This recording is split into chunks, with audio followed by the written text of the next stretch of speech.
Hey y'all, hey.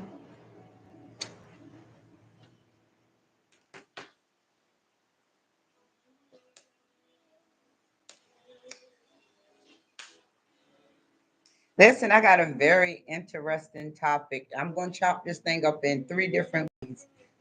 And I want to say this, if y'all been watching me enough now, y'all already know I don't stay on one topic. I multitask. So I jump from one topic to another topic, back to that topic. I leave little trailways when I speak. So that's how I am. And if anybody know, if you are handpicked by the Heavenly Father, you are His chosen. We didn't choose this. He chose us to do this job because He knew us before we were formed in our mother's womb. Now, if you're not spiritual, I'm not going to expect you to get that. You're going to be like, "What? What?" It is very hard to understand when you don't understand.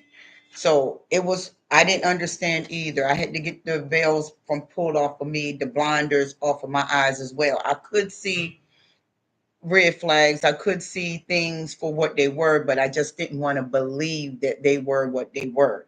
Because, sometimes we get hung up on our emotions and we tend to give out and know that we're not giving in, that we're not going to give back in. And this has been going on for a long time because I talk about it all the time. We all were programmed. We all was born into sin, shaped into iniquity. Every single one of us. Not one was righteous, no, not a one. And I read that to you in Romans 3. That's why it's very, very important you understand your spiritual side, because when you don't understand your spiritual side and you don't study to show yourself approved, a lot of people talk about the word of God, a lot of people talk about it, a lot of people give out scriptures, but those people are not really understanding the scriptures, and the scriptures are not really alive in their spiritual self, is because nobody really wants to go deep, dive deep. It's going to be a lot of warfare when you go deep, but people don't understand, if you're with God going to handle everything around you. And it takes a lot of training to understand it. It took a lot of training for me. At first, I just couldn't believe it. It was a lot of question marks. It was a lot of this. And I would go to people trying to understand the word, trying to understand why God picked me, trying to understand why I was anointed. I was having so many questions, and I was running to the wrong people. I supposed to ran to God, so He cut everybody out of my life. I mean, ain't nobody in my life no more. Everybody gone. And I was thinking about that today. I have to get some lotion, y'all. Excuse me. And I had a conversation, which I have conversations with people all day, every day, all day. But today was a whole nother level, a whole nother revelation, again, from the spiritual realm.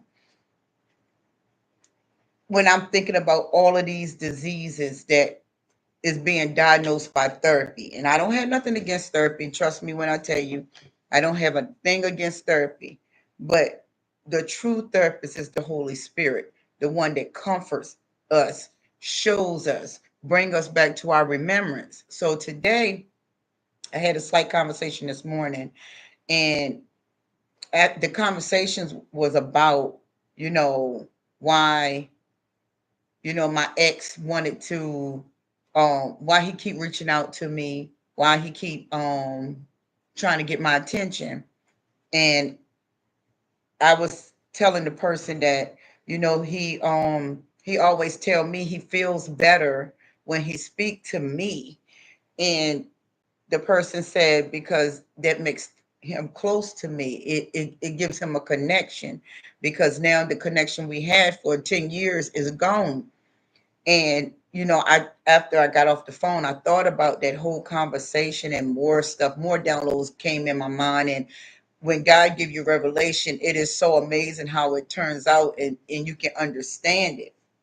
And today I just been like having so many downloads. I'm very, very isolated to myself, because I think people that don't understand me, when they come in my life, they understand that I'm a person. They understand that I'm a woman. They understand that I'm a female. They understand that I'm very strong. Everybody that had encounters with me know that I am a strong female. I have endured some real massive, die-hard spiritual warfare. So when I bring it to you all, I bring it to y'all off of a heart that knows the experience of these principalities, this spiritual battle that we're in on earth. Nobody is really actually taking the time to understand all of it. So when I start diving deep and my mind went diving, I mean I went abyss diving. I went to the bottom, like from childhood, from generations back to generations, back to generations, back to generations. I'm going back. I'm going back in time. And spiritually, I went back spiritually and how poison Satan poisoned the bloodlines of us so bad. The curses that was upon us, it drove us to failure. It drove us to fail in relationships. It drove us to fail in marriages. It drove us failing in telling the truth. It drove us with opinions that, we really don't know what we're talking about. We've been lied to so deeply. We were not taught to complete missions. We weren't taught to stand up for the truth. We were all taught, every one of us were taught to fail. And when we get into marriages or we get into relationships, we cut ourselves short from our worth.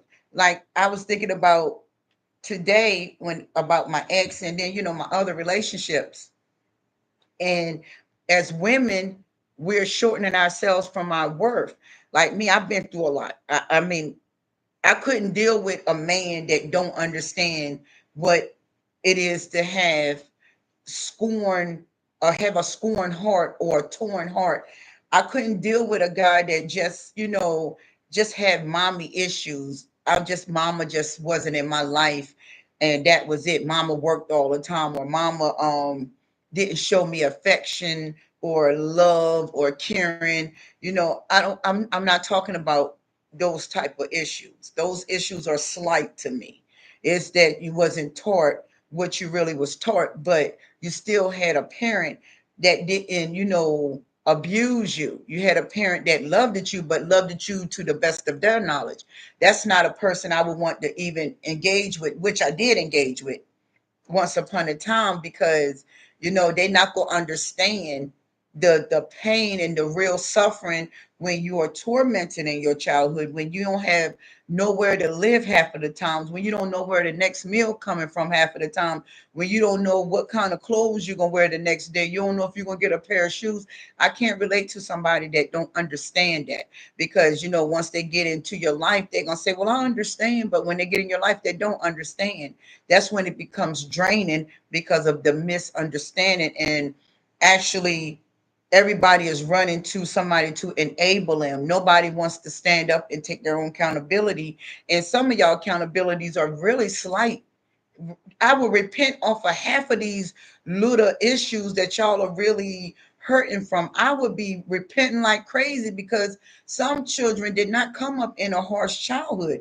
It just got harsh for them on the outside because they were taught probably to look down on other people, make other people feel less than. See, that is toxic. It might look like it's not toxic, but that is a toxic way of pride, egotistic, grandiose spirits. Those spirits grows with you because you were taught to look down on other people, to go and bully other people, make other people feel less than. And this been going on for decades after decades, centuries after centuries, generations after generations.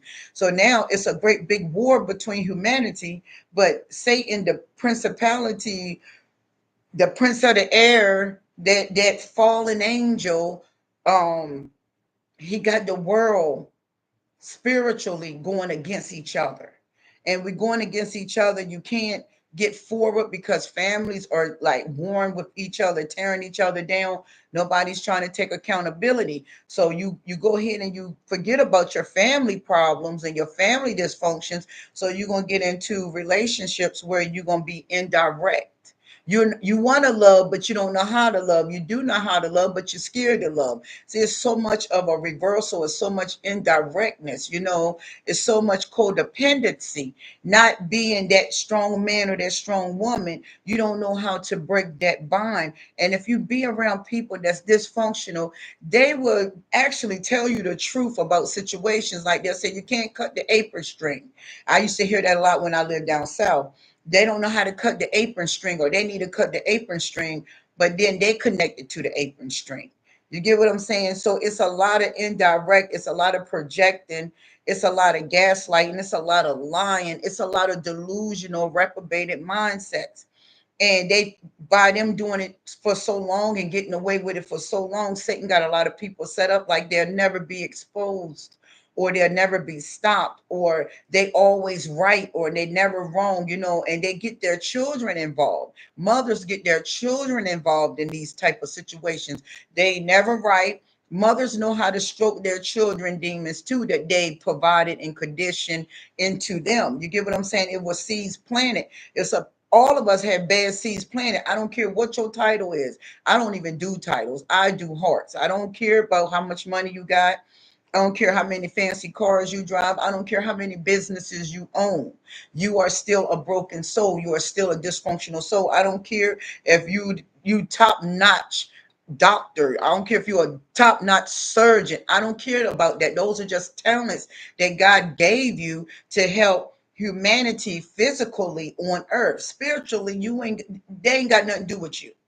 If you're going in that doctor's office and you getting surgery, that's what their gifts are, of being a surgeon. God gave them those talents to use to help somebody get through their medical way. Or if you in the food, you got top chefs. You got all different types of careers out here. But people take these careers and they make these careers an idol. They make these careers a god. So now you're worshiping a title that don't even really actually got anything to do with your brokenness. It's just something that you're making money with. And a lot of people only sign up for these type of careers just because they want to feel rich. That makes them feel important. Well, to me, it's not important. That's least of our worries in this world. I done been up against lawyers. I just actually had to go up against a lawyer that my son had hired, and he thought that he was just it because he's a lawyer. No, you are a liar. You are a person that lied to get money. You get people off this case, and that builds up a demonic ego. Like I told you, a notorious PD, a notorious personal demon that people carry around. You got to keep stroking that demon. And I don't care how you stroke it, you better stroke it right, because if you don't, that demon is going to flip and turn on you. And if you look at these humans that been using these titles for so long, you look at them and you can see the brokenness in them. Some of them don't even wash. Some of them smell so bad. Breath is so unright. Hygiene so off. Is because they're chasing something that they don't know how to disconnect from. And when you look at people for their titles, their advertisement of a career is not talking about what's really going on in their hearts, in their spirits, in their souls. It's a lot of children broken due to families dysfunction. You got to be a lawyer. We don't do nothing less but we don't do nothing less than a lawyer. We do nothing less than a doctor. The people in our family, we dress to impress. We dress to fake out people. It's all of that type of teaching that's been going on in these families for years. So when their children come along, they hatching demonic eggs because they're teaching these children how to be demonic. They're teaching these women how to be men. They teach them to be women. So now we all worrying about each other. We all trying to be confused about our gender. It's so much Satan is doing in this hour. And nobody is actually seeing the big picture. And then when you actually see the big picture, it's too late. It's too late. You done destroyed marriages. You done destroyed relationships with your kids. You done destroyed everything because those demonic demons, your CPDs, your MPDs, and your PDs, your personal demons that you done picked up along the way. Because Principalities know when you're vulnerable, they know when you're weak, and they can steer you any kind of way they want, and you will believe your own very lies, just as the word of God says.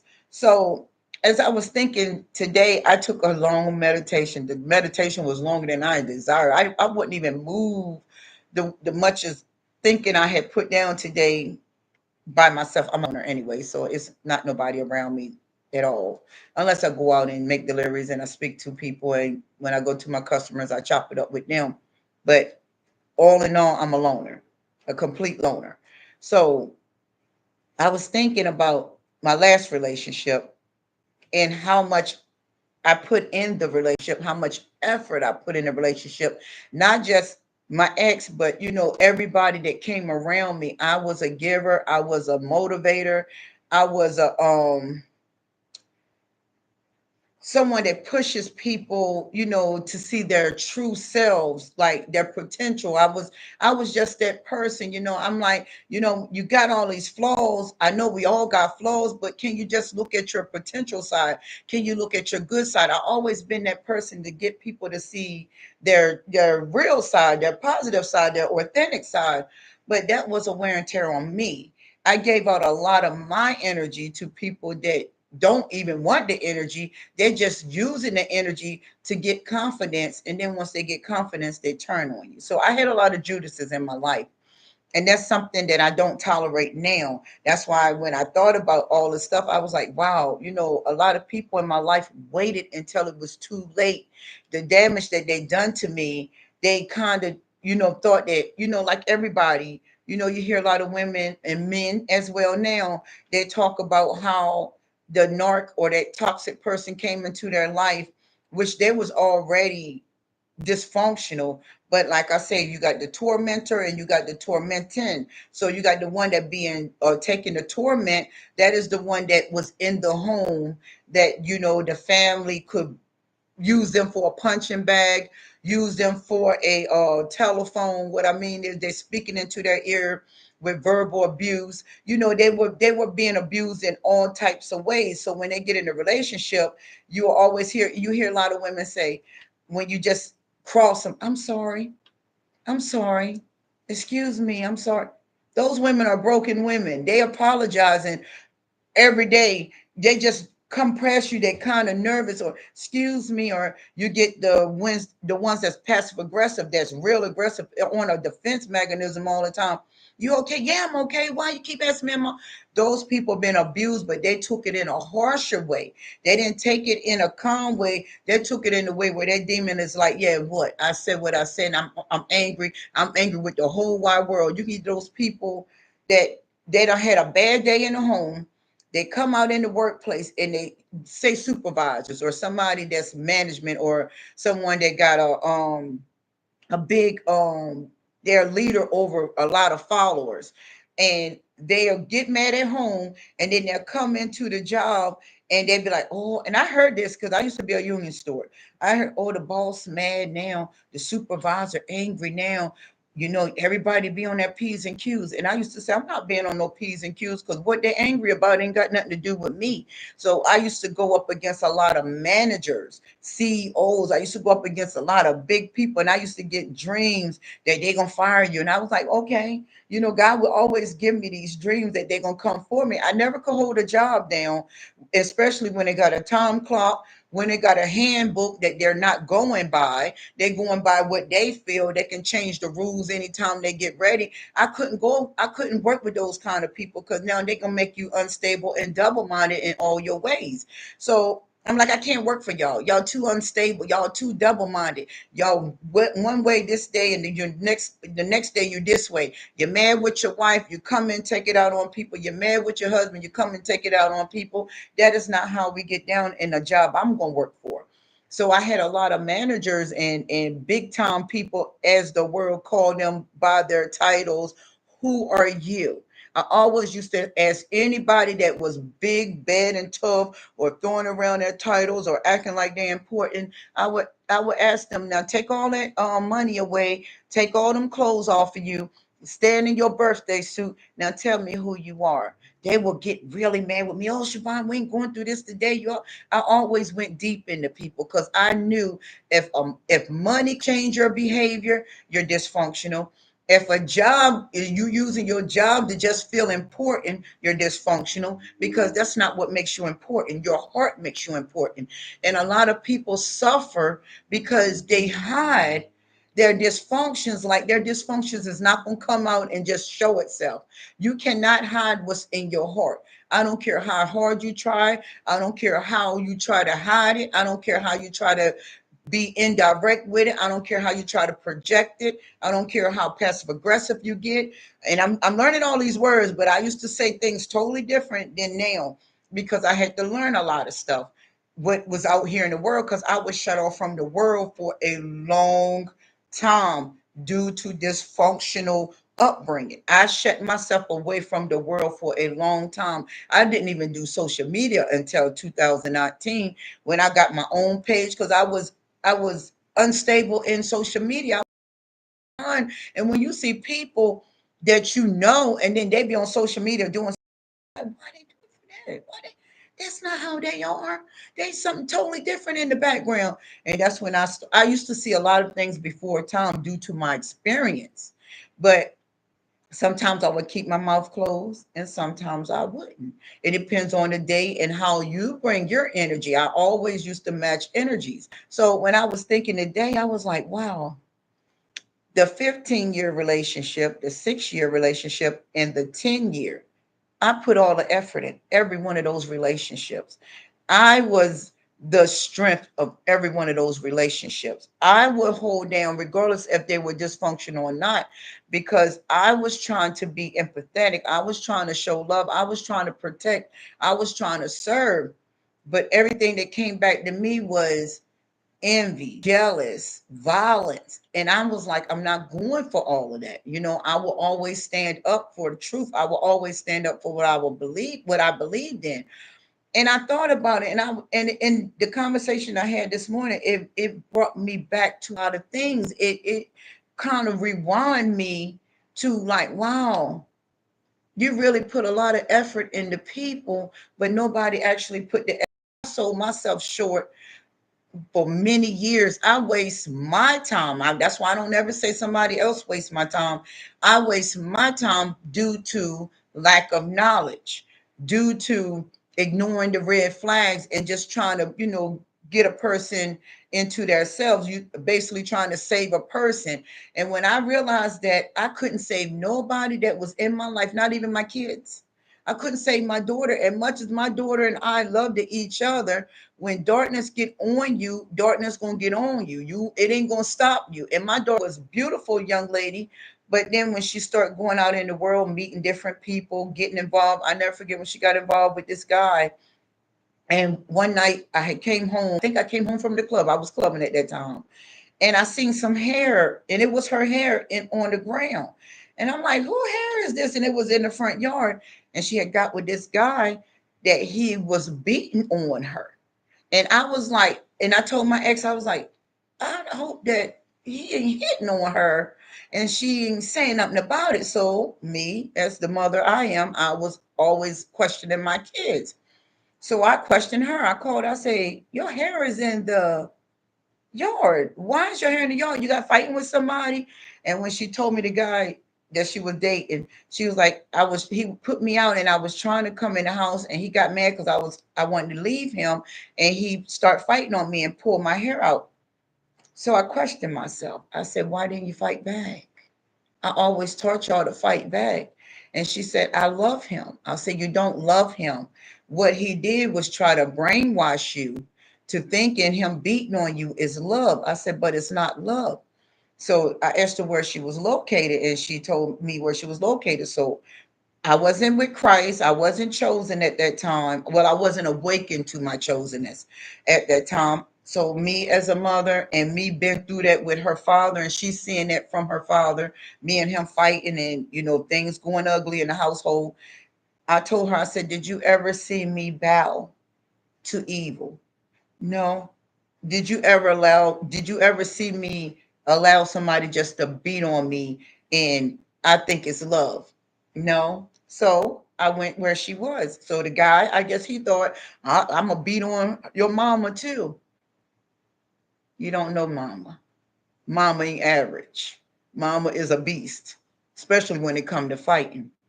When I got out there, she tried to take up for him. That's my boyfriend. Don't you touch him. And now I'm gonna beat you up. That's just what I said. Now I'm gonna beat you up with him because you know better, first of all. And second of all, you do not go against me for him. And not especially if he is no good and he hitting on you. So she squared up. She already knew she wasn't gonna win. So she squared up and my ex squared up with the dude. I didn't care. It was on. So she jumped in a car, and 2 days later, she was back at the house. I'm sorry, mama. But when they don't understand, you don't just throw your kids out. And I'm speaking on my kids because I put a lot into my kids, and I didn't tell I put a lot of effort in you. You didn't. I knew I had to do that with my kids because that was something I didn't get. That was something I was wishing for, fantasizing about, and carrying that fantasy with me. I want somebody to love me, and I always came with toxic people, broken people as myself. And I was like, I can deal with it. But then after a while, I can't deal with it because toxic people will drain you. They are actually like Miss Candace said, I think it was Miss Candace, she said they're like vampires, and they are. And I used to watch a lot of vampire movies and a lot of werewolf movies. And it's very draining when you're pouring into people that don't even do half of what you do. So I got thinking, and then I was like, wow, now my ex, he comes out of the blue now, but I don't want no more dealings with it because, I try to be his friend. I try to hang in there, trying to, get him on the right road. But when people got injuries, when you give a toxic person an injury, there is no fixing it because their demonic side is still in full force. They still in full force. They're just yearning for really who really hurt them, but they just need an enabler just to fulfill that wound for a moment. They're not really loving you. They love what you do. They love what you can give. They love how you nourish them. They love how you feel compassion for them, but they're not trying to do no type of work or they're not trying to meet you halfway. And with my ex, he used to just give money all the time. Money, money, money. I don't care. I make my own money. I know how to, be content in what I got. I don't need a whole bunch of money and sit out here and flourish and, oh, I got money. I got a good job. I'm a billionaire. I'm a millionaire. Okay, you all that, but why is people still homeless? Why is people still suffering? While your neighbor over there is still short of something. Why, if somebody come ask you for a loaf of bread, you so arrogant you can't give it to them? See, that's what money makes people that is broken. That's how money make people feel. I don't need you. I don't need nobody. I got money. That's a lie. They do need somebody because when they get in them lonely walls in that big old mansion or them big old homes, it's nothing but chaos because Satan is for or what you pray for as a child because you were broken, you were dysfunctional, you and your mother's like daughters and mothers can't get along, save their life. Your mother hate the daughter hate the mother, their mother going the same way that the relationships is ghosting you, silent treatment. I mean, I know this firsthand. Give you the silent treatment. I don't want to talk to you. Go in your room. Don't ask me no questions. You can't ask them nothing. You can't ask them nothing about the truth. They're very secretive. So when you meet a man or you meet a woman and they move secretively, they ghost you. They give you the silent treatment. Y'all arguing all the time. They ghosting you. They leaving you. Well, I think I need to go and get me some time to myself. They know what they're doing. And this is a familiar place because that's where you came out of when you was a kid. So when you get in a relationship and you bow to that demon, you be submissive to evil, you being submissive to abuse, you being submissive to lack communication, you being submissive to in person, you being submissive to all of the damaging things. So when something beautiful come along, you don't understand it. You can't submit to it because all your life you submitted to dysfunctional ways, dysfunctional traits. You don't think you want to do work on yourself. I don't think I need to do work. I just need to find somebody that's going to love me. You can't find anybody to love you until you love yourself, till you go heal, till you quit dating, till you do things that is suitable and disciplined. Get your spiritual man right. Get that confidence in your life. Get that inward, not the outward confidence. Just because you see my nails or I'm cute or I dress myself up, that don't mean nothing. I'm going to dress myself up. I gotta dress myself up if I'm gonna go out here in the world. I'm not gonna go out in the world looking raggedy because I love to talk to people. I'm not gonna have a stink breath. I'll talk to people. I'm not gonna have a bitter heart that nobody gave me. I don't have a bitter heart for the ones that hurted me. I just can't deal with them anymore. They burned their bridges. They afflict some real heavy pain on me. I don't come back from stuff like that. A lot of people do. Well, they love me. They was just acting up for right now. They've been through a hard childhood. They don't understand. They do understand. They do understand. They just don't want to get the understanding. They don't have to understand because you won't put down ground rules to get them in understanding. So they're not going to understand because you won't allow them to understand. So when they come to people to enable them, now you can ready get the same treatment that you got from your childhood because you carry and them demons manifested on the outside of you, and them demons can use you to do whatever they want to do. They did it for all of us, including myself. Before I got my eyes open and awakening to the truth on the spiritual side, I didn't always know all this knowledge. I never had all this wisdom. I was just as foolish as everybody else was. I was a fool like everybody else was, but I just didn't fake my life. I didn't talk about half of my life, but I didn't fake it either. And people be like, "Oh, Siobhan, you so real. Oh, Siobhan, you just say what you want." It ain't I'm saying what I want. It ain't that I'm so real. I know how deep and I know how terrifying when you are in abuse, how it can mess with you. It can make you in your life. It can make you in other lives. It can make you unalive kids. It can make you unalive your parents. It can make you unalive yourself.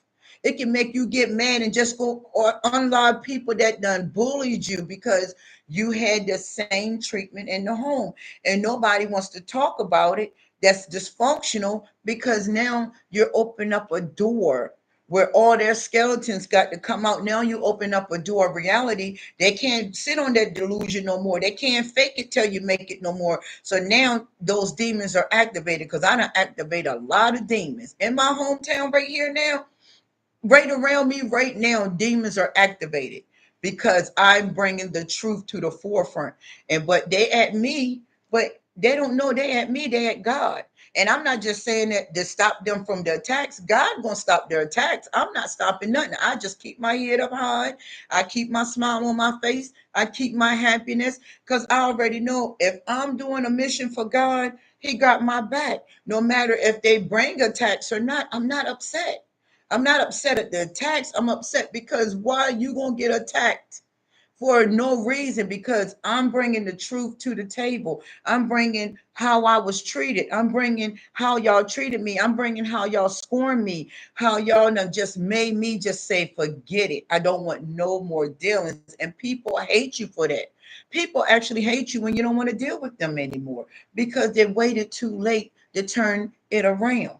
And I thought about my ex. I was like, why? He reaching out to me all the time. What's up? And I was talking to the person that said he wanted to feel close to me, close. When he had me right next to him, his strongest backbones, and the people at the job used to tell me, like, man, you messing up. That's a strong backbone there. But he never thought that he was gonna lose me because I allow a lot, but I wasn't letting it go past me. I was actually collecting. How many days is you going to something? He didn't understand. I can detach when it's getting. I don't the love bombing stuff and projection. Now I know these words. The gaslighting and all that extra stuff that demons do. People don't realize when they come in contact with me, the more we get down in months and years and years and years and months and years, and I see the same pattern and you ain't even trying to stop it. I'm right there. I clocked it from the beginning, but I'm gonna see if you understand. I clocked it. I move back slowly. I don't move back. It depends on how long we've been in a friendship, relationship, whatever ship. I back up. I back up because you're not seeing what you're doing, or you're not seeing what you're trying to afflict here. So I have a shield always. I always wear a shield on me because I know how envious, how evil people can be. And I just see how people allow themselves to just do what they do to people. I'm a personal punching bag some days because I can take the punches, I can take the warfare that Satan brings to people that's connected to me. So, when I was thinking, I was like, man, and me and him talked about it that last conversation we had when um he was at the room with his girl, and we was on the phone talking in the car, and then this girl come to the car, and we had the conversation. She sat down, and she was like, it's just not you he talks to everybody. And in my head I was like, wow, used to do me the same way, used to do me that same way. Now I see what you used to do behind my back. Now I see how you used to talk about me to the other women. Now I see all that, and I wouldn't go along with it. I told him, I said, no, I'm not going against her. She's a woman that's broken. Yes, she broken, her family this. I said, but your family the same way, my man. See, they don't want to see their reality, but they want to call out somebody else's reality. That's how demonic folks work that follows behind darkness. They don't want to call out their reality. They indirect with their reality. They'll call out somebody else's reality quick just to condemn somebody else because they are condemned already. So when you're dealing with people like that, you got to not stay in. Well, I can stand alone. I stand alone for a reason. It's not because I stand it because I'm used to abuse. I'm standing so when I leave that person, they get a real deep injury, not to be down on your knees just because I'm laughing about it. No, you need to wake up because continuously going in people's lives, tearing people's lives up the way you tear their lives up. People be like, well, how you walk away so quick? Because I was built for it. I was built before I hit my mother womb for it. I was built to do the things I do. I wasn't in it to hurt somebody. I was in it to show that person everybody is not the same. You and they use these tactics on everybody that come across. It's a long line of destruction from these people, the tormentors, just because they're indirect about the one that hurt them. They always trying to, call out somebody else's flaws, but they act like they ain't got none. I'm perfect. I'm righteous. I'm holier than thou. I don't have no problems. I'm all the way straight. I'm good. I'm Gucci over here. Ain't nothing going on with me. And those are the ones that got the biggest heartbreaks you ever want to see. And like I say, take away the titles, take away the money, take away the materialistic things, strip it all away, and look at that person for who they truly are. Take the clothes off of them to get them right back into their birthday suits. And that from birth. Who hurt you? Somebody done you dirty some kind of way. Who you manipulated on, like with a siblings. You got that sibling, that's their golden child, that's the pet, that's the butt kisser. Then you got that visible child, the visible child kissing all everybody, but stay on everybody's side. They get on the golden child, they go to the mama. The mama done beat them half to death, but they still, oh mama, I love you, but they don't love when they say they love. They only love because they're just trying to find somebody to connect with. Because the real connection is broken, been broken from birth. All of our connections, women and men, we all been broken from birth. But God said, I'm doing a new thing. I got my chosen ones. I had to go through the fire from a kid to an adult. And I say 2019, when God woke me up, chose me for this. I didn't choose to do this. And I don't say this to be smart towards God. I'm being honest. I did not choose to come and talk about your spiritual self because I didn't even know nothing about a spiritual self. So I was very foolish to the real truth. But God knew, He knew the time, He knew the hour, He knew the date. I didn't know none of this. I was in my bed sleep, hard up off of weed. I'm not ashamed of the things I did. I did smoke weed from time to time. especially when the warfare got real hard on me. I smoked weed. I didn't do them guinea pig pills. Oh, go to therapy. You're crazy. You got mental problems. I wasn't mental. I wasn't crazy. I was heartbroken. I was betrayed a lot. I was used a lot. And I'm not crazy. I'm just spiritually broken here. And therapists got to do what they got to do. That's their job. They're getting paid for it. But then they don't need somebody. We all been taught something. So, when people get taught something, they be all grandiose. I know this, I know that. Well, somebody had to teach you. Somebody had to teach who taught you. Somebody had to teach who taught them, and it's an ongoing situation. So when people get boasting and bragging and they grandiose and they telling lies just to boost up their image, those people are scorned. They have not fixed their mommy issues that mommy throwed on them. They haven't fixed their daddy issues because half of us don't know our daddies. Half of us don't even know our real daddies. Half of us was told that that married man that mama was sleeping with was their daddy until you do a DNA test and then you find out it ain't your daddy. Now you're looking at mama like, now mama, who is my daddy? Mama can't tell you who's your daddy because mama done slept with 1,000 men. So we're gonna have to go down the line. I don't know. Half of them probably did, sunshine. That's how I talk about, with how I am with sweet words, trying to get people to understand. Listen, sunshine, I don't know. I'm just saying if I was that mother, I don't know. Then you get people out here assuming. Then you got a whole crowd of people that toxic person done told this, and now they all in a group. Oh, they this way, that way. And I thought about the smear campaign that came up too. I was smeared by my ex as well. The ex went and told the women I was a deadbeat woman. I did this. I wouldn't pay bills. I wouldn't do this. And God had it where I can talk to every woman that he told a lie to me about. So when I talked to him with his other girlfriend, he broke right down. Yeah, I was the one cheated first. I was the one messed the relationship up. He told me when I was going to walk out the door, I'm going back to my old ways. I'm gonna be that hoe. I'm gonna be this. I'm gonna be a man that getting over. He ain't never not got over. He never not wanted to straighten up. And I didn't want that type of life anymore. I had just lost my son to the prison system. I had just lost my daughter. And it seemed like Satan would bring the enemy in my life every time I lose someone I love. When I lost my son, Quan, to the prison system in 2000, and I think it was 17, because April the 19th of this month, he was in there 7 years. He'd been in prison for 7 years. This is no lie. It was a storm. I think it was Hurricane Floyd, because Hurricane Matthew shut the whole city down in Lumberton, North Carolina. I think it was Hurricane Floyd. And I was like, I'm going home. I'm not going to stay here this time because the roads in Lumberton, they caved in, and the floods was real bad, even though we wasn't on the side where everything got flooded out. And you can go look that up online. Hurricane Matthew or Katrina, one of them.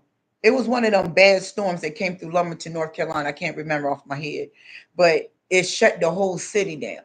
The lights, the water. We had to go in at the high school, at Lumberton High School. Everybody, the rich and the poor, we all had to get water from the tanks that they put down there so we could have water and survive. And that opened my eyes. Then we had to take boats just to go to the homes to get people clothes out of whatever.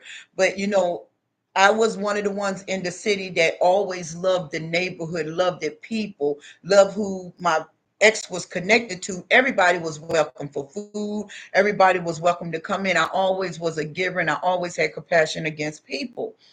And learning all of that warfare that I went through, then straighten up. My son was helicopter lift out of the south side because he wanted to be over there with his girlfriend. His car got flooded. It was a lot of things that I took on as a woman.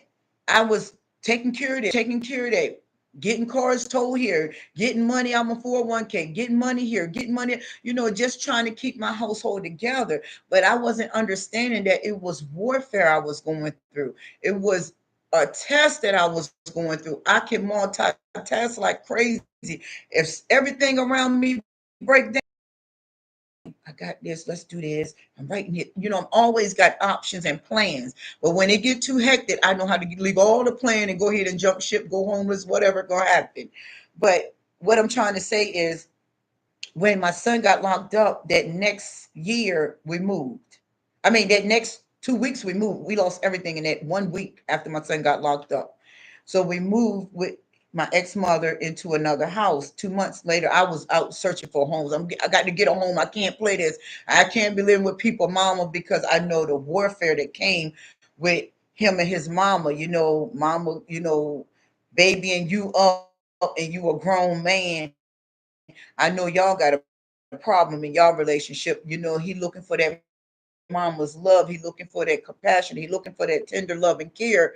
But then mama just give him enough to, breadcrumb him enough to keep you a mama, regardless what you think. A mama. You don't go against your mama for nobody and all this. That's manipulation. That is keeping your child brain poison because I would never tell my kids, you don't go against your mama for another man. You don't go against your mama for this. Listen, if you got a man and he treating you right, go for it. If you got a woman, she treating you right and you treating her right, go for it. And I always told my kids, do not treat nobody the way you don't want to be treated. That was one of my die hardest sentence I always gave my kids. If you give dirt, be able to take the dirt back. So if you're going in a relationship loyal and you ain't going in with bad intentions, then yes, you leave the relationship. But if you're going in with bad intentions, then guess what? If they give you back the same shots you giving them, take it like a man, take it like a woman. That's always I told my kids, and me and my kids used to battle about that because they would try to manipulate me, but I knew my kids, and I told everybody I know my kids. So if they say your child did this or your child did that, I'd be looking like I know my kids.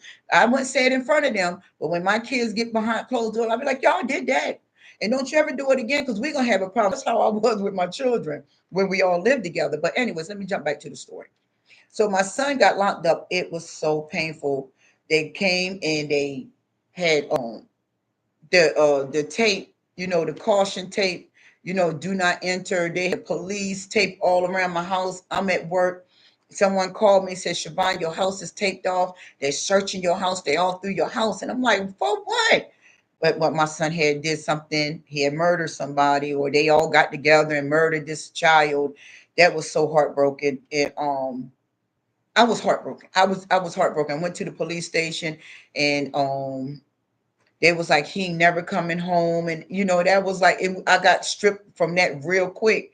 And I was dealing with it, but I didn't have no support. I had people at my job come and support me, and ask me, do I need anything? At that time, the supervisor that I was working under, he would come and ask me, do I need anything? Go ahead and take some time off. You're gonna need it. He was very supportive, him and his girlfriend.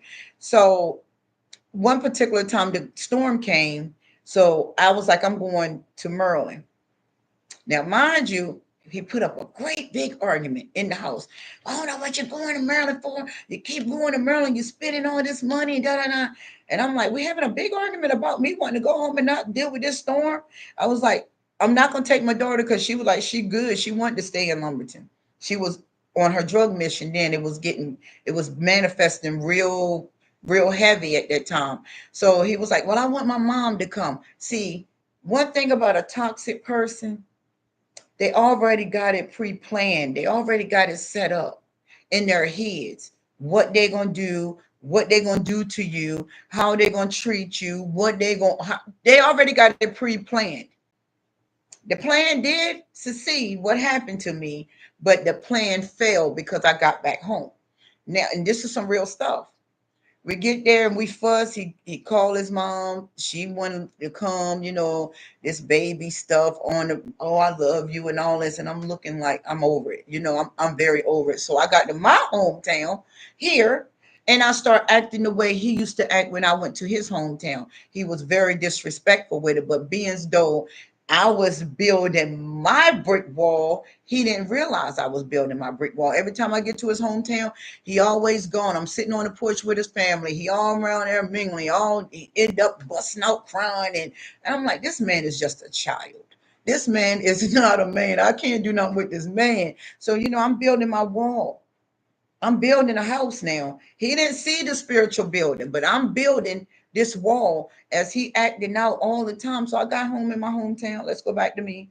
in this hometown, and I just started acting the way he was acting because I already knew it was something up, but I didn't understand what was up. I was like, let me get here and act up just like he acted up. Let's see if he can take it. He couldn't take it. He didn't want to take it, and that wasn't his mission anyway. His mission was to leave me in Maryland, which he did, right in the same complex I'm living in right now, at my grandfather's house that's down here. His mother lived with my grandfather. They took him in, they fed him, they gave him good food. When when you hear the word said they know their own, demons know each other through each other. Even though my mom was pretending to love me, but she was really into my ex. She was really into my ex mother. And I'm like, you on their side? I'm your daughter. Didn't think of it with the dysfunctional raising. I'm letting it slide. I'm like, wow. So he said, I came home to my mom, well, my mom ex boyfriend. And I was like, he was like sitting there thinking, and I could feel his energy. I always could feel energies. And I'm laying on a chair, and he was like, "Where are the keys? I want to go to the store," because he had a deep voice. I want to go to the store. I was like, "There go the keys," but I felt that it was a plot, but I had to let the plot plan out for God to get the glory. God getting the glory without I'm knowing that I'm God's child. I mean, we all created by God, but everybody is not God's child. So I didn't know that either then. So I'm laying there, and my mom was curling my hair. And he was like, "Y'all want anything from the store?" And I was like, "Bring me a soda." I already knew he wasn't coming back.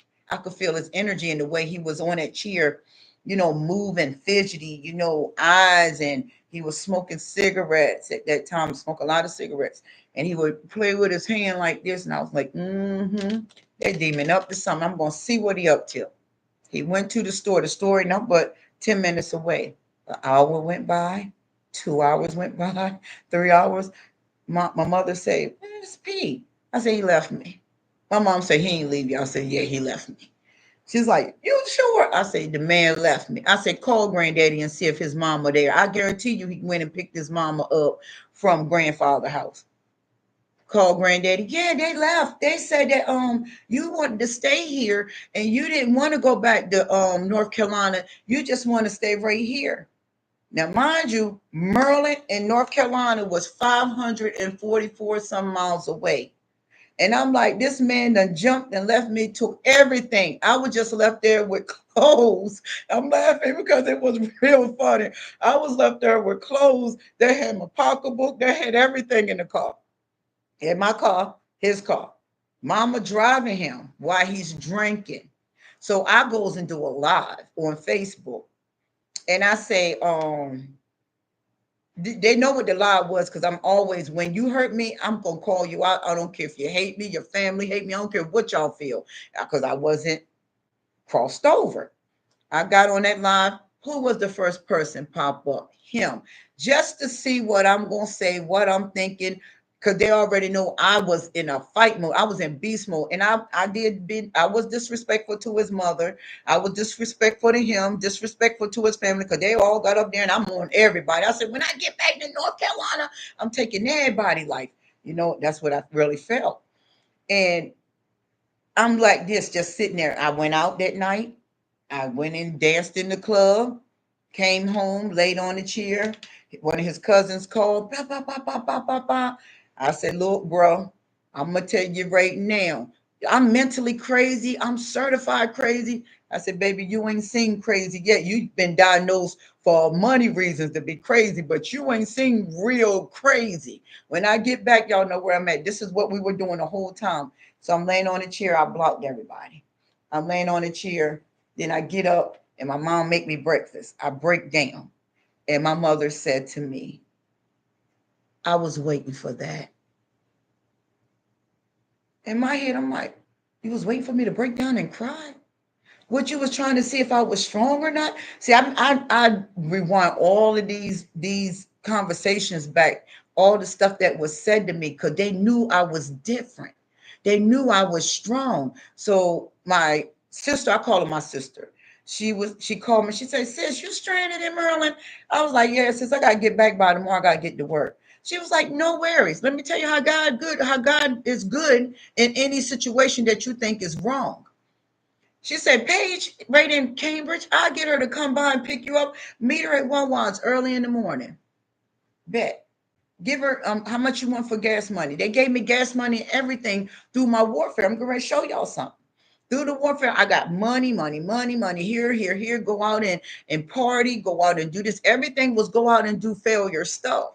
So I'm sitting there and I'm like, wow. So I got the money. My mother did supply me with money. And I was like, Mom, I get you back whenever I can get you back. Don't worry about it. Don't worry about it. I'm going to show you the switch up. I'm still not knowing I'm chosen. I'm still not knowing that I'm strong. I'm still not knowing that I'm different because I don't look at myself different. I try to be, on everybody's level, but you can't do that. So I get there to the store, we driving, and Paige and there was like, you need anything, Auntie, this and this and this. I was like, can I fill your tank up? Because they wasn't taking nothing from me. I was like, can I fill the tank, the gas up all the way here? I got money for y'all. So I gave them the money that was given to me. I filled them up. They was like, Auntie, you ain't got to give us all this. I was like, listen, this is a blessing y'all came through. And that's the type of person I am. So when I get home, I got home hours just after they had left me, like 12 hours later, I'm home. So that devil comes right back around on that Tuesday. I got home that Monday, come back that Tuesday. Mind you, move bedroom suits out the house, move TVs out the house, was in the house the whole weekend party, and the neighbors was telling me that was all in here. Their uncle helped them move, cousins helped them move out. Okay. I ain't say nothing. I go to work, somebody come and get me because they took the cars and everything. So my daughter, the one that passed away, she went to his mother's house and was like, y'all left my mother. And she got slick out the mouth. And what you supposed to do about it? And so my daughter started throwing rocks at her house, throwing stones, I mean, big rocks at the window because my daughter was, she didn't play about me and I didn't play about her.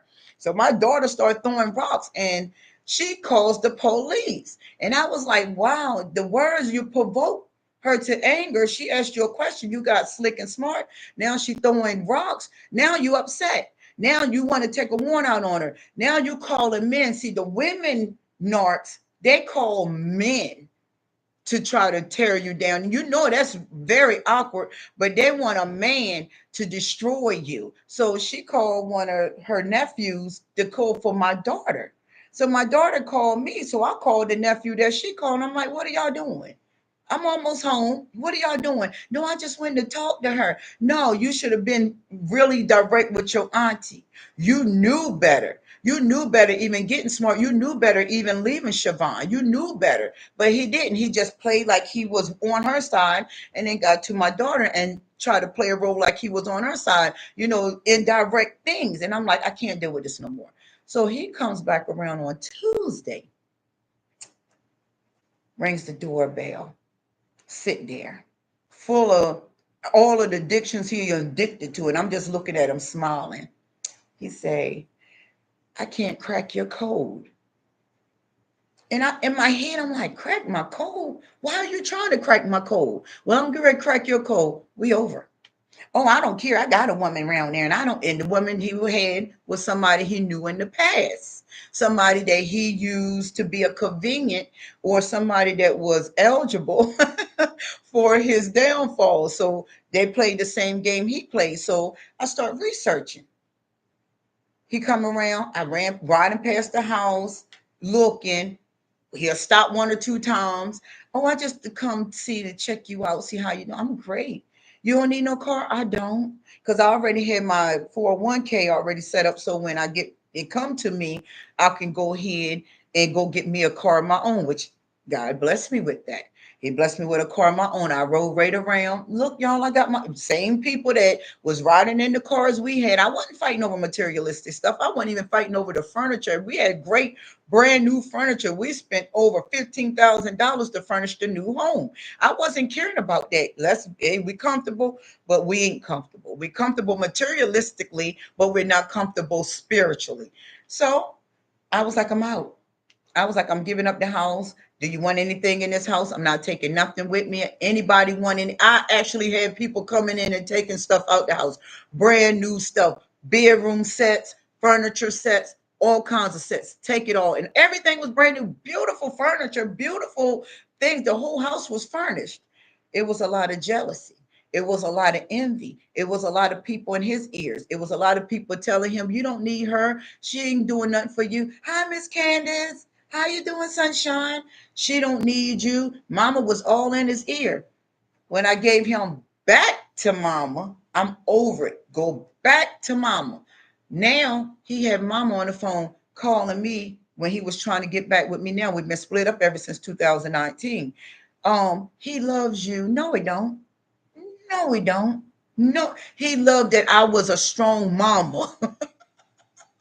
Basically, I'm sorry, but he loved me because I was a strong mama. His fantasy was wanting a mama like me, but I couldn't be his mama. He was broken. So his mama told me, she was like, got on the phone when we moved to Fayetteville, and she was like, he needs you.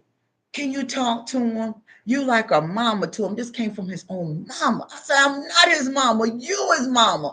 That's why we can't be, because they were all in his ear, dividing us. Now that he bringing his demons back on them, now they want me to come back and handle the mess. I said, I'm not never coming back. I'm over it. And we almost killed each other. Sorry, I almost bit my lip. We almost killed each other in April of 2009. No, I'm sorry, in September 2019. That's how I tore and broke my shoulder right here on my right side. I had to go to the hospital driving like this, and my shoulder was torn. My muscle was torn. I couldn't even lift my arm up like this. I put in work to fix my own self. The doctors was trying to put me on this, man. I was like, listen, I'm gonna go to the gym. I'm gonna do it myself. It took me 2 years to get to even do this. I couldn't even lift my arm up like this. My degree was off. It was totally off. So I start researching a tore shoulder, how to fix it, what I need to do. And that's how I became powerful with my left hand, writing, doing things with my left hand. Now I can use both hands. So everybody was like, man, you working. And I was working with this shoulder, lifting. I would lift things with this hand, carrying it one this way and that way. He tried to come back again. No, I'm done. So he been trying and trying and trying. Mama trying for him. Family trying for him. I blocked everybody because I'm not coming back in that situation. They used it and they abused it. So I've been single for 5 years. I don't mind dating. I don't mind interacting with people. But you got to be resonate. You got to resonate, and you got to give me back the same energy. Your energy should be stronger than my energy anyways. If I'm a woman and you a man, a strong woman is not going to deal with a weak man when she's healed. I dealt with the weak man because I was weak at the time. I didn't know my worth at the time, but I knew I can endure so much abuse. But I didn't know the abuse was for God purposes, to give injuries. I gave so many injuries, and not intentionally giving injuries, but I had to walk out. I cannot stay in nobody's toxic ways. We all know we got toxic ways.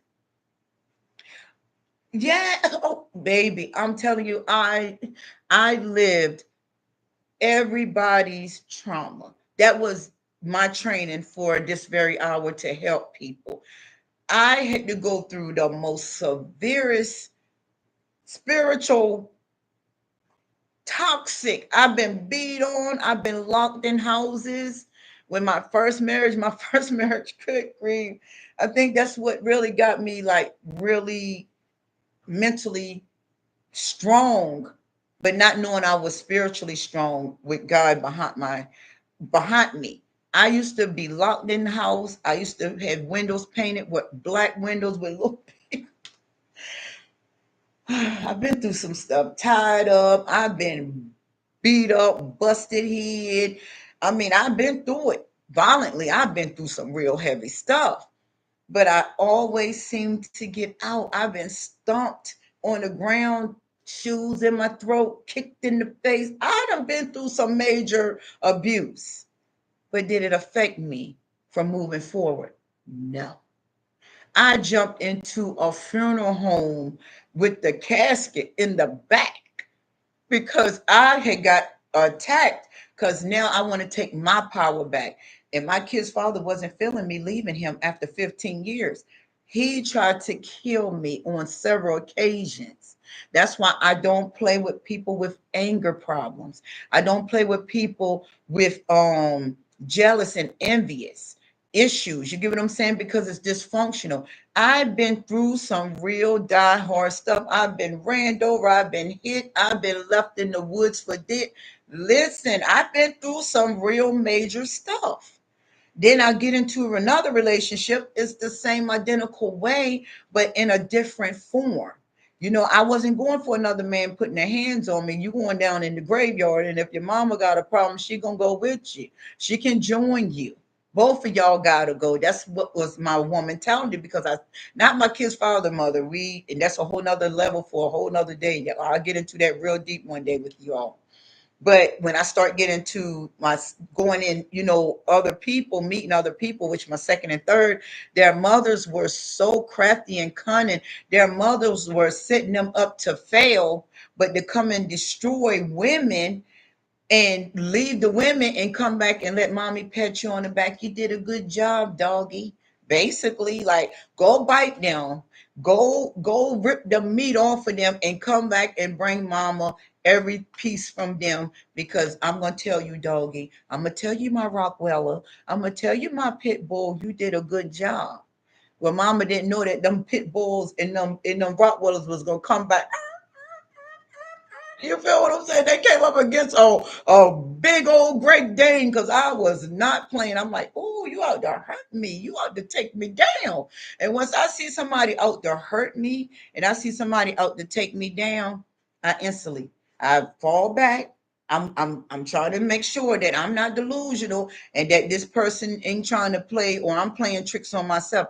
I give it time for reasons, because the longer you stay in with the narc, and the longer they not feel comfortable, when you snatch your power back, cold turkey, they done. When I tell you no contact, no reaching out to their families or none of that, you cut them off cold turkey. They done. That's an injury. They can't take it, because ain't nobody ever injured them. Ain't nobody ever gave them that solid treatment, or nobody ever gave them that ghosting, or nobody ever stood up to them and brought reality to the table. Nobody ever not allowed them to come back. See, I don't allow you to come back after I done gave you an injury, because I already know what's in your head. You gonna either unlive me, or you gonna put it on me so bad I'm gonna go in a mental ward, or I probably commit suicide myself. You got to be like that. You get what I'm saying? So once you get that injury, don't go back. Don't give them the satisfaction guaranteed to take you out, because that's their mission. And I tell people all the time, don't go back. No contact. Even if they reach out, let them reach out. He reached out to me last Wednesday. You think I care? No. What I like talking to this man? We're done. I've tried to fix it. Forgives. You go ahead on, and we cool with it. They don't want to be cool with it. They want you to be a fool with it. We ain't no fools with it. You can't allow them to tear you down like that. And when they violent like that, you definitely don't want them. Because them principalities, that CPD and that MPD, them grow and manifest with them, they are very vicious predators. Like you said, they're vampires, they werewolves. And I used to watch werewolf. I thought about it too when you said that on a comment today. I used to watch Underworld. And that the dude, he could get bit by a vampire, and he got bit by a werewolf. And he was a notorious, I don't know what kind of beast he was, but he had a lot of power. And that's what enablers do to toxic people.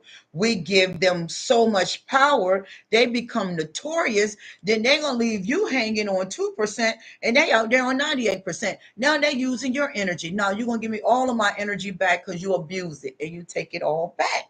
I don't care if they come to your house, like I told y'all, 911. 911, if it's your family members. And family members really get it, because they should definitely know better. But me, the way I loved in my family, if I did do anything to my family, like when my mom told me my brother cussed her out on the phone, he ain't taking care of her, she down here in Maryland, and nobody loving her, and nobody this, I get on social media and I called him out. I did that. And he did just what I did to him, but he kept doing what I did to him. because my mother kept being in his head. Oh, I'm in pain. Siobhan just hurting me so bad. No, Siobhan ain't hurting you. That guilt and shame and that accountability is hurting you because that demon got you so stubborn that you think that everybody is the same. Everybody is average. They didn't know that God chose me. God chose me before I came here. That's the reason why I came here, to wake up the family, to break the curse off the family. But nah, them demons had my family members so notorious where they're like, who you? You just human like we is. No, I'm not. Because what's in me is way greater. That's what's on you. See, what's in me is God. What's in you is Satan. Well, not in you. God is in them, but Satan is on the outside of them, blocking the reality of this whole matter. So I cut my whole family off. They brought some serious attacks, just like my ex and them did. My daughter passed away. The attacks was so severe. I was in this house actually shaking, sweating bullets, like, Heavenly Father, I know you don't want me to hurt them people, but I'm going to forget them people as my family members, because y'all, they were putting attacks on me so bad, flatten my tires. I get another set, flatten them sets. I mean, stabbing. It could have been me walking out the door and my brother carrying around knives. What could he do? He could have probably stabbed me if that principality would have came in my way, if God would have allowed him. But God ain't gonna allow nobody to hurt me. That's why I don't mind speaking on God's behalf. Ain't no man teach me my knowledge. Ain't no man give me this wisdom. Everybody set me up for failure. Everybody set me back from moving forward. Everybody came in my life, financially used me, mentally used me, spiritually used me. The verbal, I didn't care about the words because this mouth could be sharp too. You get what I'm saying? Like, your words cannot break me, but my words can break you, because the words I'm bringing out of my mouth is truth. The words you bringing out of your mouth is lies. So you don't deal with those type of people unless you're ready to give them an injury and keep on moving. So the morals of all of this, they wait till it's too late. And then they're not waiting until it's too late. Now they're out there late in the future, and in the present, they in their past trying to do what they did to other people. Now they're trying to use them principalities that's on them, on their meat jacket, is making them think that you are never in. You will never be chastised. You will never be punished for the things you do. You keep on going. You keep on destroying. You keep on giving breadcrumbs. You keep making them feed them bread. You know, that breadcrumb situation where the lack of communication, they give you enough communication to keep your mind with hopes and dreams. Nah, you ain't showing me action, communication. You can go ahead and suck that up. And I was telling someone that this morning, I'm not big with talking on phones. I like communication. I like in-person action. I don't care about talking on the phone lines. You can talk to me all day. You thought you. I'm sorry. You was. It does. It takes you somewhere. And I'm sorry. About your passing as well. About your son. I didn't know that you lost your son. I'm truly sorry. But it do put you in a zone. Like it put you in a zone of really seeing this world for the spiritual world that it is. And I was in a zone, but the attacks came. I had to click out my zone real quick. I was like, Satan around, little dirty Satan, and they move around in the midnights. That's why when you wake up 3 in the morning, you wake up 5 in the morning, you wake up 6 in the morning, they travel at night. Y'all heard that song, Freaks Come Out at Night? Who was that? Houdini? Freaks Come Out at Night. Oh, oh, oh. Y'all remember that song? Yes, the freaks come out at night. Them demons, like right now, it's a full moon. Them demons on the pride right now. They're ready to go out here and destroy, destroy, destroy, destroy. Because the full moon brings so much energy. And Satan used it in his behalf. You know, them witches and warlocks, they mixing some potion up right now. Real talk. They on their, their witchcraft mode. That's why you got to be on your praying mode. Because they all gonna come back. When you cut them off, they all gonna come back. You thinking they come back to apologize, to reunite, to rekindle something? Mm-mm. No, they ain't rekindling nothing. They ain't coming back. Them freaks is out to get their freak on with somebody's soul, some vulnerable person. And I noticed since my daughter passed away, men been coming at me very heavy because they must think that I'm vulnerable, that I need that love and tender care. I need that rocking and I need that hug. I don't need your affection. I don't need your hugs. I don't need your conversation, really, because I don't really know what to say right now because I'm hurting. But I'm going to have to take my hurt, pack it up, and be vigilant and sober and see who Satan trying to devour. And it ain't going to be me because I'm not that vulnerable where I need you to come in and to get the demon to comfort me. You ain't comforting nothing over here because I don't need your comfort. I'm comforting as I heal. So they do things like that. They try to get you on your vulnerable state. That's how they do you. Like when my son passed away, they thought they could break me. They could, I mean, my son, Lord Jesus, I hope not no time soon.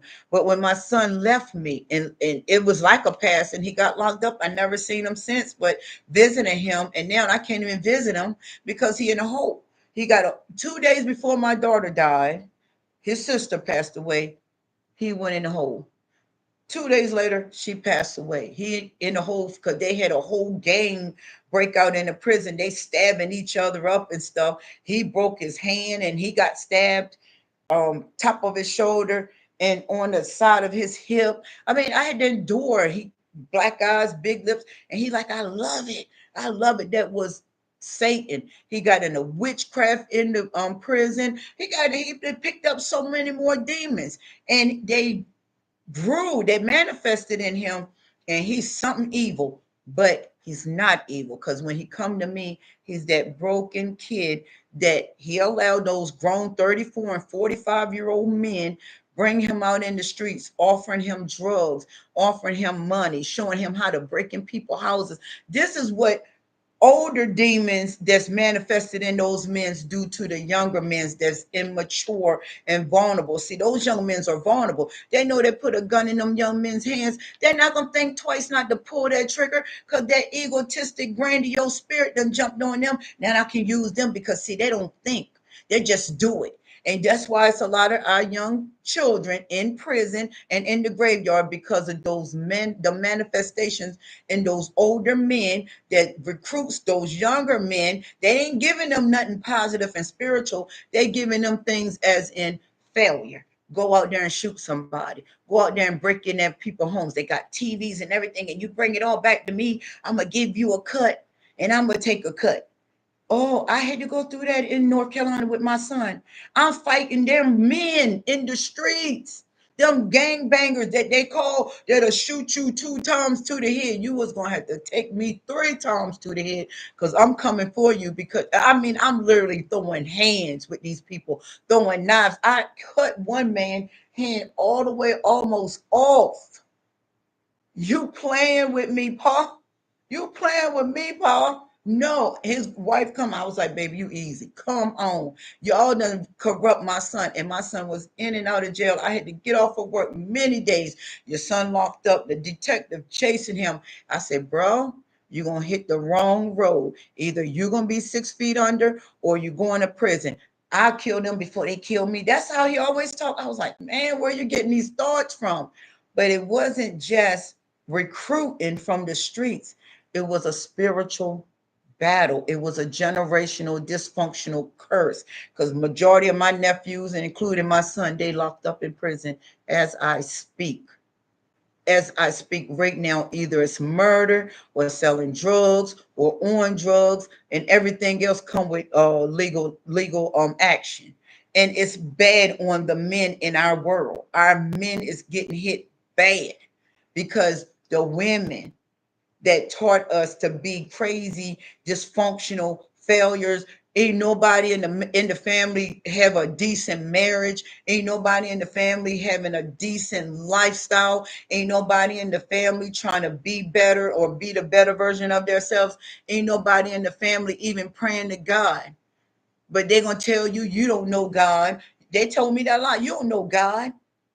Jesus ain't on your side. God gonna get you. And I'm looking at them like y'all don't even pray. Y'all don't even read the word of God. Y'all don't even know the first thing about God, but you're going to say, God going to get me. Isn't that funny? Isn't that ironic? And that's how they use it.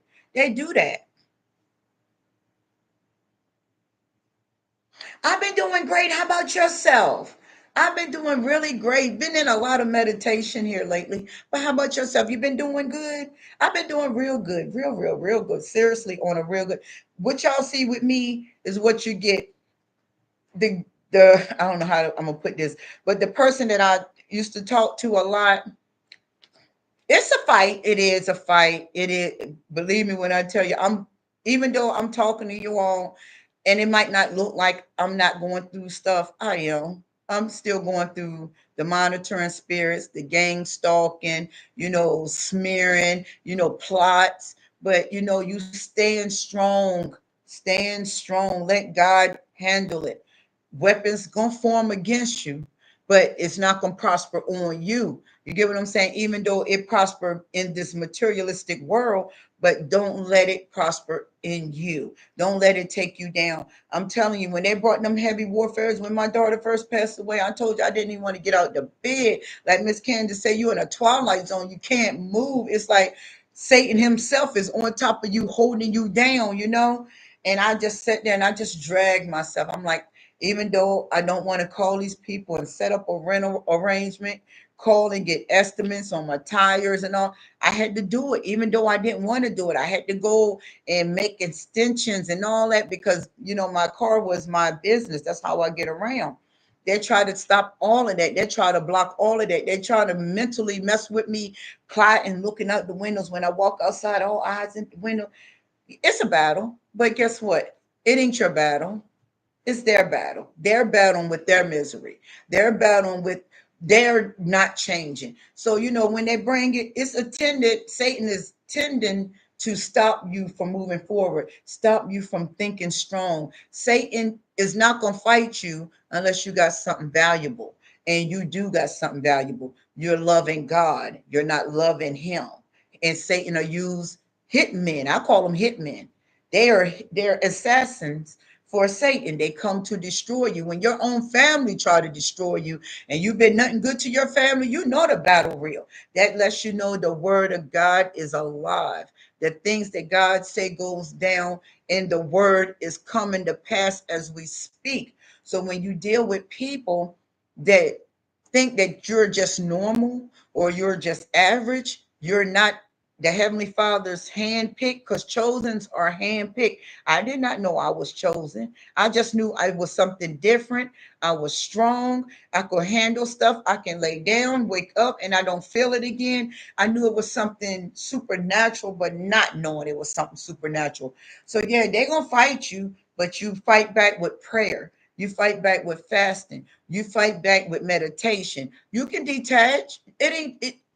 They cannot stop you from detaching. When they try to stop you from detaching, it's because they know who you are. A lot of people knew who I was. I didn't know who I was. And that's just how it really go. If y'all watch the movie Matrix with Neo, you get what I'm saying? You remember Neo didn't know he was chosen, but Morpheus knew he was chosen, and they know to come to him, and they building him up with all this confidence, and Neo got a little bit of confidence, and he thought he could jump over something, and he jumped right into the Matrix. We got to be trained. And those movies are really, really true movies, but look at it in a spiritual sense. So you're chosen. You got work to do. Do it. Don't be sitting back. I ain't chosen. They got all the money. They got all the subscribers. They got all the followers. Guess what? They had to go through the same steps. But the only thing about their steps was crooked. Our steps is the straight gate. We're going straight in the real way. And going in the real way is a lot of pressure. A lot of pressure is applied, like Psalms 23. What did David say? God, I can't remember. I'm talking a lot. In my mind, Psalms 23, what did he say? He feared women. Hold on. I can't remember it off the top of my head. Give me a second. No, I'm going, yeah. Is that with the twin brothers? Not the twin brothers, they were two brothers. One supposed to have been Cain and one supposed to have been Abel. Is that it? The one you're talking about? And he killed his brother and hid him in the basement. Is that the one you're talking about? Because it's a movie out like that, if that's not it. But if it's not, I'm going to check it out. because those movies got a lot of they got a lot of truth in them. And me, I've been empathic all my life. I've been always trying to get people to see their real side, and I've been just damaged. But I'm gonna look up if that's it. No, that ain't it. Okay. Well, I'm going to take that down right now. Hold on. Give me a second. Let me get that because I'm gonna go watch that movie in a few minutes after I get off of here. Y'all see me making squinching my eyes because I don't.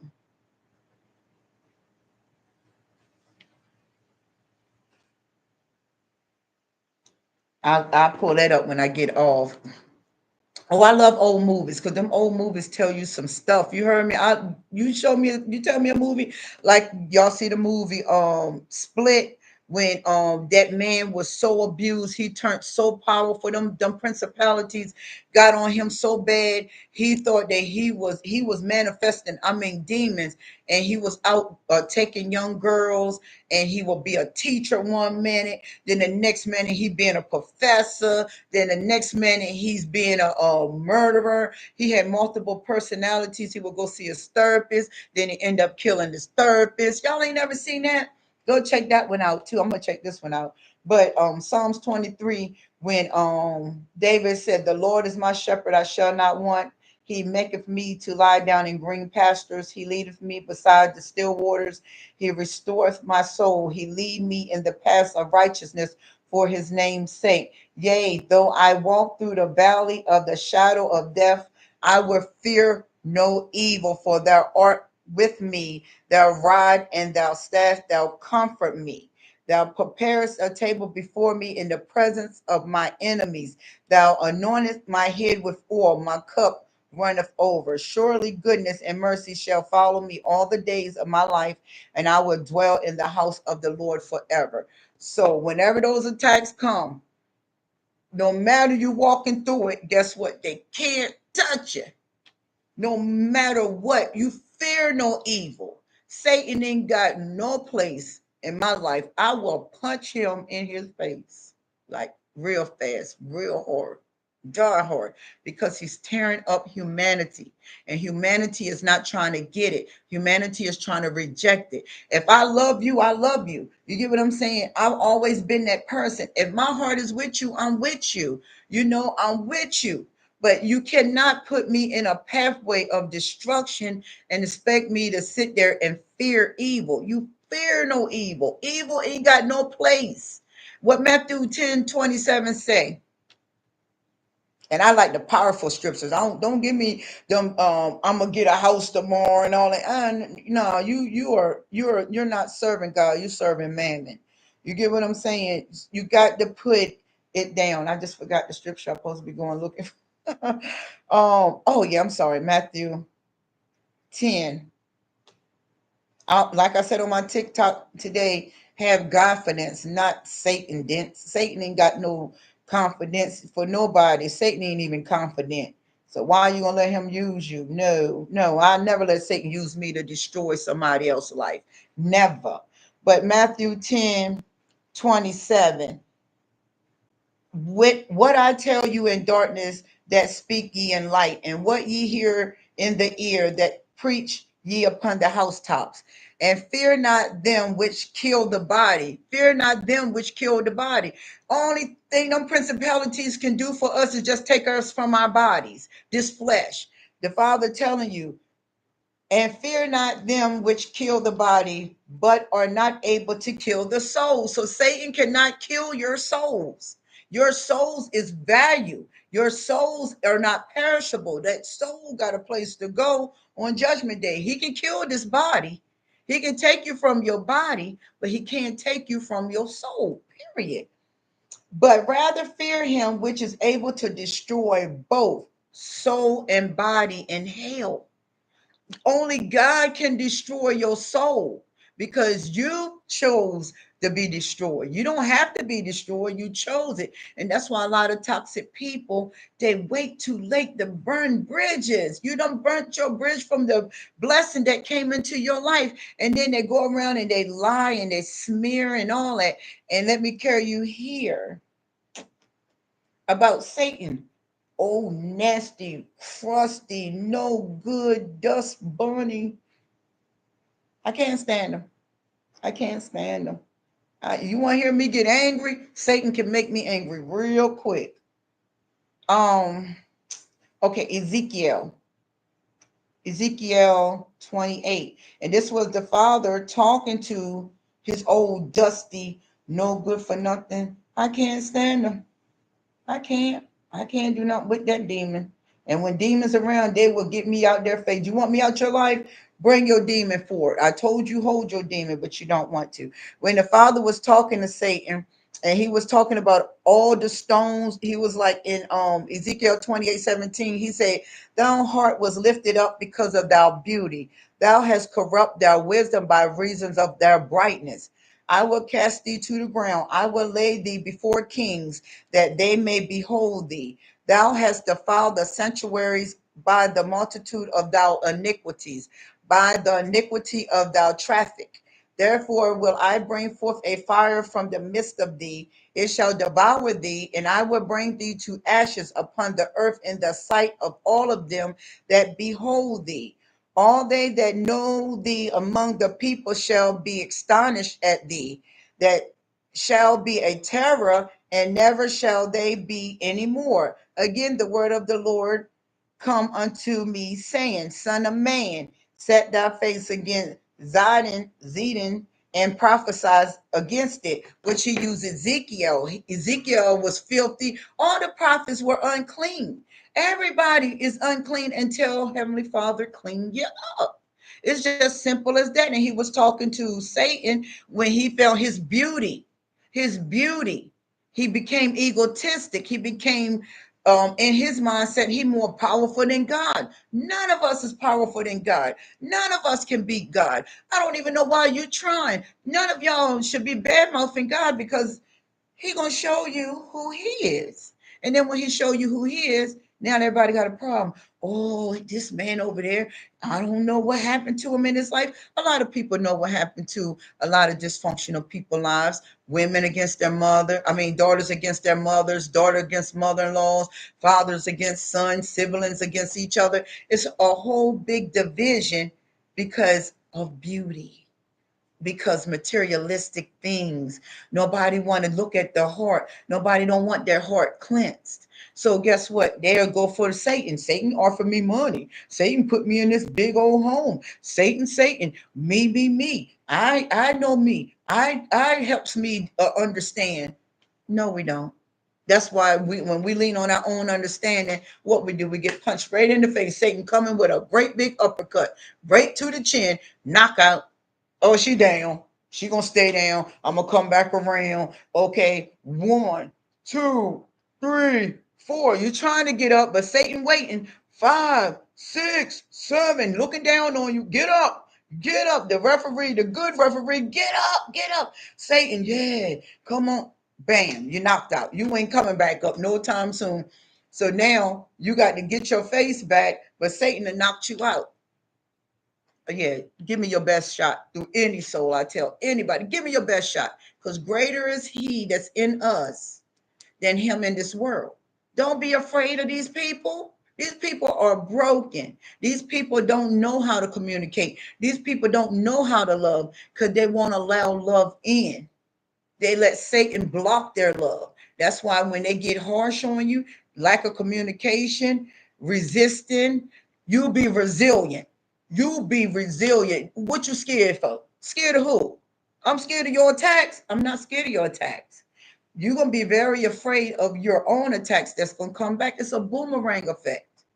It's a boomerang. The Father, when he put you in the midst of wolves, take it. Take it for what it's worth, and it's valuable and it's priceless, because the Father knows you can handle it. Don't be crying for crying. Like I said, if you want to cry, cry in secret. I don't cry that somebody hurt me.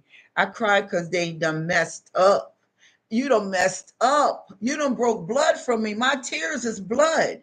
You remember when Yeshua was praying and they say his tears was dropping like blood? That's you. You telling me you are a worker of iniquity, so you are trying to attack me because I represent Christ? Count that all joy.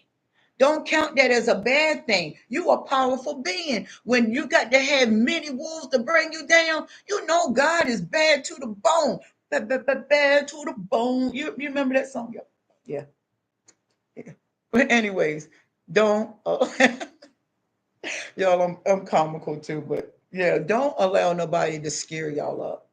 I'm telling you, they'll beat you.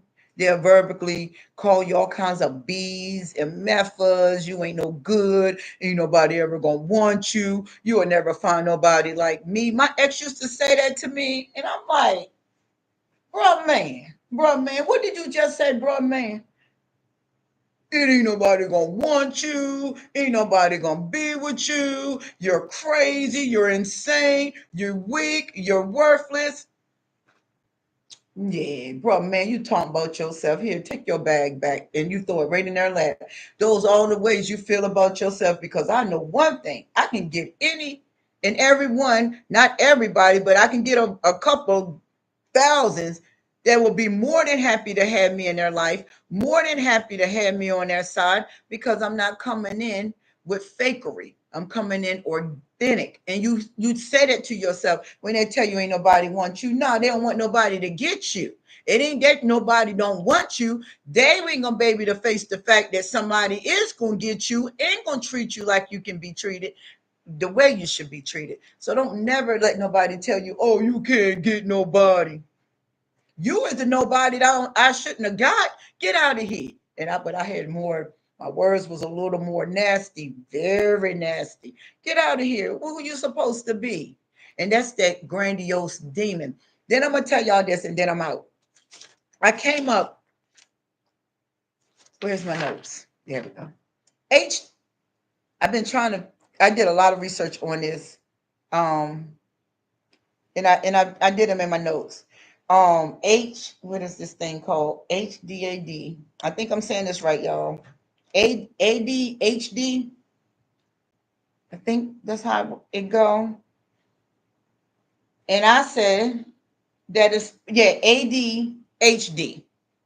And that I guess is for people that's hyper, they multitask with their brains, they can be irritated. And I thought about that, and they diagnosed that as a mental health. But ADHD is not a mental health. It's an added demon, house demon. And why I say what I say, my granddaughter got an uncle. They diagnosed him with ADHD. And she used to call me. I got a phone where she can communicate. And she said, Grandma, I got a question. I said, what's up, baby? Why mama got, which is her uncle, young kids, her mama had a child and her mama had a child. So he's an uncle to my granddaughter. So she say, he's smart. There's nothing wrong with him.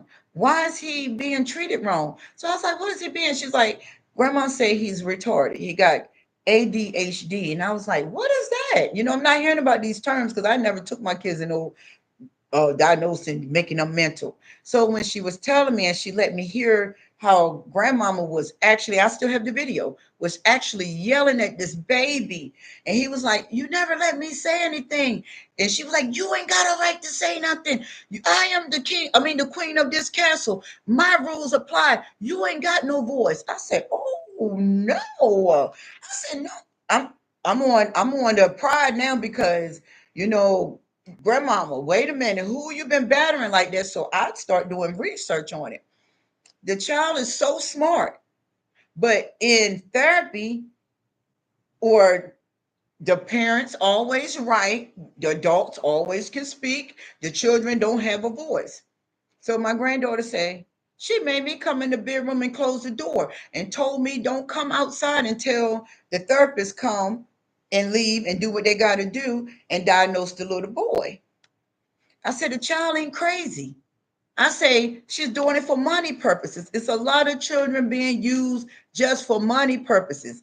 Grandmama ain't loving them children. Great grandmama ain't loving them children because if they destroy their own children, you think they ain't gonna destroy the The children, and if you look in a lot of lines of dysfunctional, majority, all of the children is on some type of medication, some mental health issues just for money purposes. So I confronted grandmama. I didn't care. I confronted grandmama. So I say, my granddaughter called me and asked me to come pick her up. And I said, okay, I'm coming. So I already had in my head this videos. I got 3 or 4 videos of grandmama. So I come in and grandmama looking at me and I'm looking at grandma because grandmom's a demon. I said, oh no, you ain't gonna be treating my granddaughter like this. Not now I'm knowing it. So she's screaming at him and she's screaming. I said, hold up. Hold up. That child ain't mentally retarded. Those demons you got on you is trying to push that retardedness on this child because that's how children been having mental records. Because what the system gonna do? They're gonna pay you to be retarded. You're not retarded. You are abused. So me and her chopped it up, and she got mad at the things I said, and she got slick. And I was like, "Oh, you getting slick with me?" I say, "Oh, I'm gonna let you hear yourself." I played the video that she was in there tormenting this child. He can't talk. I don't care if you're irritated. I ain't your mama. And all this. What did you take the children for, Miss Lady? Who you talk? You. What did you take the children for? Since you want to be slick, I'm gonna let you hear yourself. And if I carry this to social service, you're gonna be locked up, and I'm not gonna stop. She broke all the way down. Now, mind you, she broke down on me because she knew I was coming strong and she never had nobody come at her about her foolishness because they couldn't see her for who she was. She came outside playing a role. I say, and my granddaughter. I said, you've been abusing my granddaughter. You telling my granddaughter she fat. You telling her she ugly. If she eat too much, she gonna gain all this weight. I said, you was talking about yourself because somebody evidently abused you, but you ain't gonna do it another day to my granddaughter. She went and told her daughter behind my back. God works in mysterious ways. My son had to go to court. Her daughter brought um, my granddaughter, which is her granddaughter, to see my son. So she said, I wanted to talk to you. And I was like, come on, I'll ride. You can get a ride home. She said, my mother abused us the same identical way when we were coming up. We couldn't speak. We couldn't have a voice. We had to be quiet. She sent us off to our dad. I got pregnant. She blamed me for going to my dad because now you see how he was. He can't even take care of you. I said, nah, baby, your mama couldn't take care of you. So your mama project, your mama indirect, putting her, filled you up with personal demons in the home. So when it comes to ADHD, that's an added demon that that parent want manifest on that child for money purposes, and the house demons, the extra demons that come on the child to lie, to steal, and to destroy. So that child had to hold a secret, go along with the routine. You're crazy, you're irritated. Now be quiet when they come, because when they come, I need you to act a certain way. And you put my granddaughter in the room so she can't tell. But my granddaughter was fine. I was on the phone to her. I say, take, listen to what they're saying and give it to me. And to come to find out, she abused alone her children, her mama, and her daughter. So it was a big issue. I called them out. Narcs hate injuries. Narcs hate exposure. And they use kids for money reasons because those demons procrastinates them. Those demons give them heavy burdens. Them demons are heavy laden on their spirit. So when you see them act out, you see them like a communication. When you see them, ghosting and breadcrumbing you, them principalities is tearing them up. I mean, up.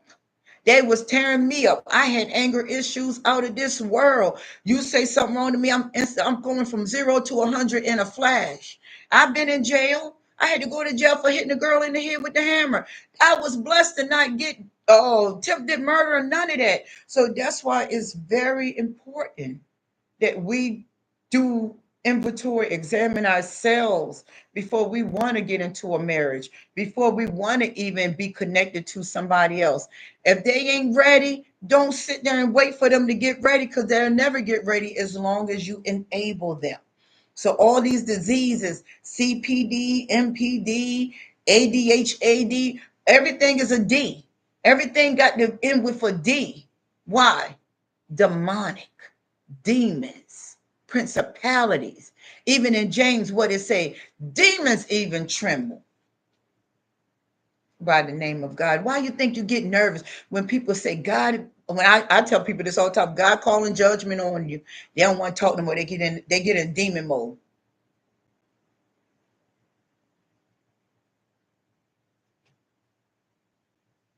The demons is a computer on them. They're robot style. You know that's wrong. Like Barbie, like a mannequin. That's mannequin challenge. You tell them the truth, they'll shut up. But if you tell them all about your pain, that you're still in pain, that you're still bitter, that you're still hateful, they got all the talk in the world. They got all the talk game in the world. Talk, talk, talk, talk, talk, talk. Or when it's something negative, they can talk about it. But when it's something positive, mannequin style,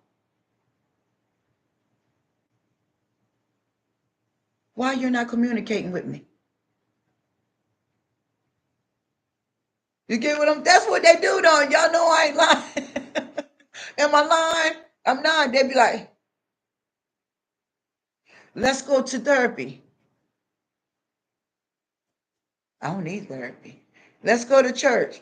They'll go to church one time, two times. What up? If you got the right preacher that can put fire in their feet, I ain't going to church. I don't like your pastor. Your pastor lying. That ain't the truth.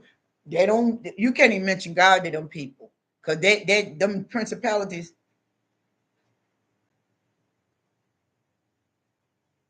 You got to pick them up, move them on to the table, sit them down because they're frozen.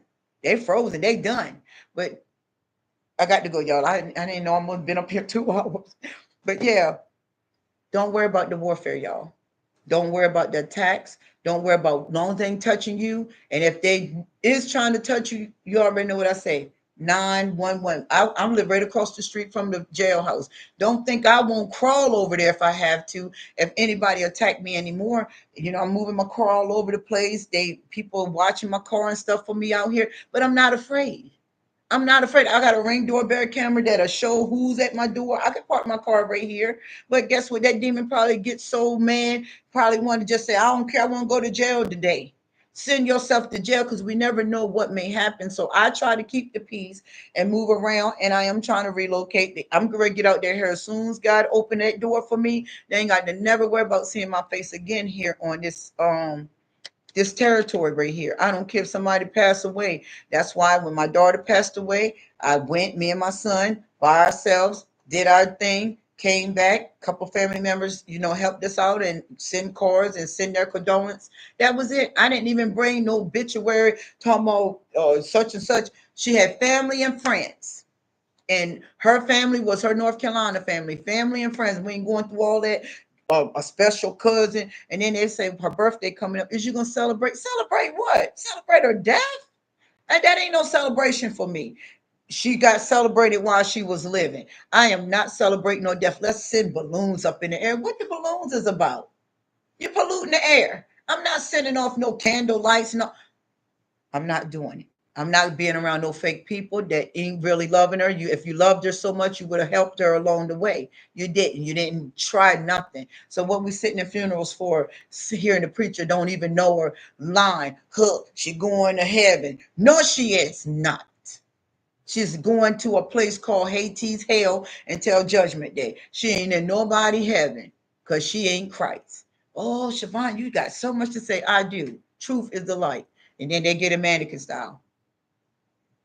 Then guess what? When they get out my face, oh, I can't stand her. We're going to do something with her. She too much. She thinks she's smart. She thinks she's arrogant. She's grandiose. Oh, now I'm a demon now. I'm the monster now because I'm speaking the truth that nobody ever told y'all. I gave so many injuries, y'all. They hate me so bad, but they can't touch me. I'm daddy girl. That's what you tell them. I'm daddy girl. I'm daddy son because they can't touch you no matter what. And they hate that they can't shake me. They gave me so many attacks, they can't shake me. Why should I let them shake me? They're weak. They are very weak. They are followers of darkness. And don't y'all never let them make y'all feel any type of way. They weak. When they got to go get other people to come through on you, they send men on me. They send men for me. They don't come, women don't come themselves. Those toxic women send men for me. They did and plot and cry like they did with my brother and sent my brother for me. My brother? You're a man. I'm a woman. What's up?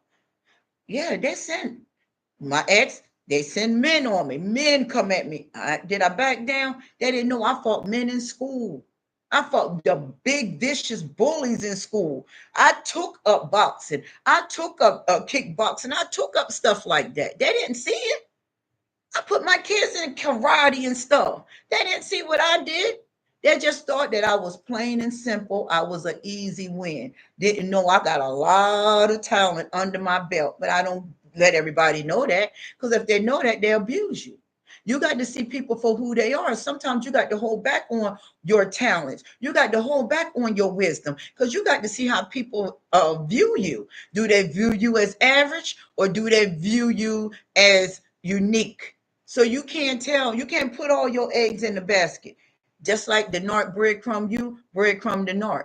Make the narc think they're smart and then injure them. But don't go back. You heard me? Don't go back.